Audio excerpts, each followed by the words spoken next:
Assalamualaikum warahmatullahi wabarakatuh. Halo semuanya, perkenalkan kami dari kelompok 6 yang akan membahas tentang aspek perkembangan emosi pada anak sekolah dasar. Dan seorang anak dalam perkembangannya memiliki banyak keunikan yang terkadang mengejutkan orang tua dan mengajar. Keunikan dalam perkembangan tersebut sulit dimengerti oleh orang dewasa, khususnya orang tua dan guru. Setiap anak memiliki emosi yang berbeda-beda dan biasanya hal itu tergantung dari suasana hatinya dan dipengaruhi oleh situasi.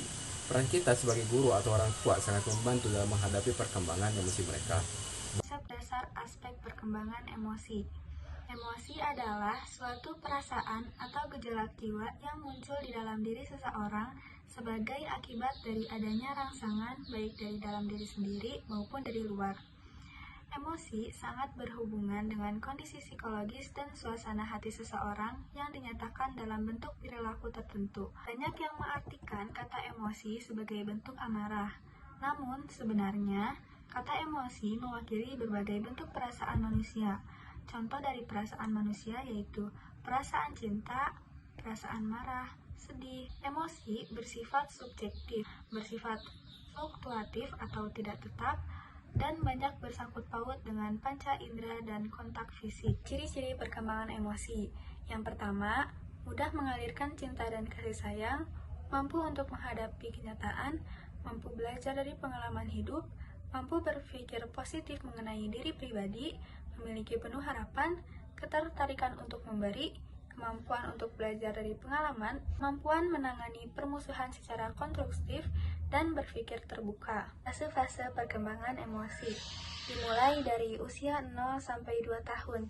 Seorang anak akan mulai menunjukkan senyumannya ketika merasa nyaman berada di lingkungannya. Pada usia mencapai 2 tahun, anak mulai pandai meniru reaksi emosi yang diperlihatkan oleh orang di sekitarnya. Usia 2-3 tahun, mereka akan menggunakan ekspresi wajah untuk memperlihatkan emosi dan perasaan dari dalam diri mereka. Pada usia 4-5 tahun, usia ini merupakan fase bermain bagi anak-anak. Anak belajar mengenai arti ditanggapi dengan baik atau diabaikan. Usia 6 tahun, pada usia ini, emosi anak akan semakin matang.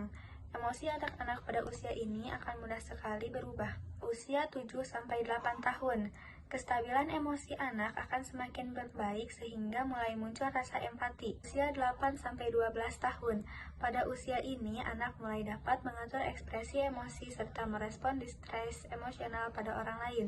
Dapat pengaruh emosi terhadap perilaku dan perubahan fisik individu. Yang pertama adalah memperkuat semangat bila merasa senang atas suatu keberhasilan. Yang kedua, melemahkan semangat apabila timbul rasa kekecewaan karena suatu kegagalan. Yang ketiga, menghambat atau mengganggu konsentrasi belajar apabila individu dalam keadaan gugup. Ada terganggunya penyesuaian sosial apabila terjadi rasa cemburu dan iri hati.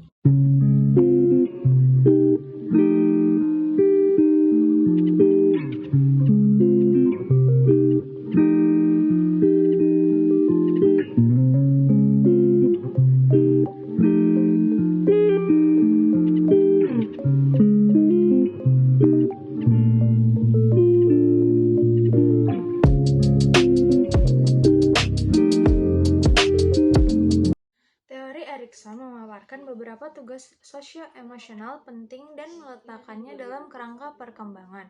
Adapun faktor-faktor yang mempengaruhi dalam proses pengembangan emosi anak sekolah dasar, yaitu satu, keadaan anak. Keadaan termasuk hal yang akan mempengaruhi kemampuan emosi anak. Anak yang memiliki kekurangan diri seperti cacat tubuh akan berdampak kepada perkembangan emosional anak seperti mudah tersinggung. Kedua, faktor belajar.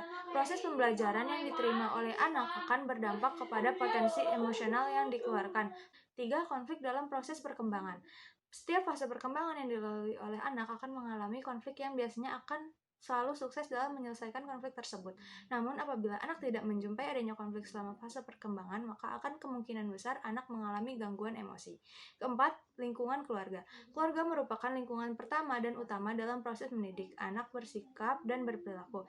Keempat faktor inilah yang harus dipahami oleh guru sekolah dasar maupun orang tua agar perkembangan emosi anak dapat berjalan dengan baik sesuai dengan fasenya.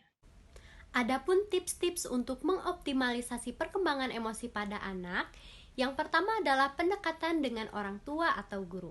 Seorang ibu maupun seorang guru harus mampu mengajak anak lebih dekat dengannya agar bisa mengajari bagaimana cara untuk mengekspresikan maupun mengendalikan emosi. Misalnya dengan menjadi pendengar yang baik ketika anak sedang menceritakan apa yang sedang ia rasakan. Yang kedua, ada regulasi emosi. Ketika anak sudah diyakinkan bahwa emosinya itu valid dan wajar, kenalkan cara untuk menenangkan diri dari emosi-emosi negatif yang telah ia rasakan. Misalnya ketika anak merasa marah, suruh anak untuk menarik nafas dalam-dalam. Yang ketiga ada kenali emosi. Anak usia sekolah dasar tak jarang masih belum memahami jelas apa yang ia rasakan. Peranan orang tua dan guru adalah membantu anak mengenali emosinya. Misalnya ketika anak merasa sulit mengerjakan PR kemudian menangis, bantulah ia mengenali perasaan itu. Yang keempat adalah contoh yang baik. Anak cenderung akan meniru apa yang ia amati di sekitarnya. Untuk membantu anak mengekspresikan dan mengendalikan emosinya, baik orang tua di rumah maupun guru di sekolah harus menjadi contoh yang baik. Misalnya, jika terasa sulit ketika Anda mengalami marah atau mengendalikan emosi, tinggalkan sejenak ruangan di mana anak berada dan kembali menemui anak ketika kepala sudah dalam keadaan dingin. Yang kelima adalah istirahat yang cukup. Pastikan kondisi fisik dan mental anak dalam keadaan sehat. Cukup sekian yang dapat kami sampaikan. Terima kasih sudah menonton. Wassalamualaikum warahmatullahi wabarakatuh.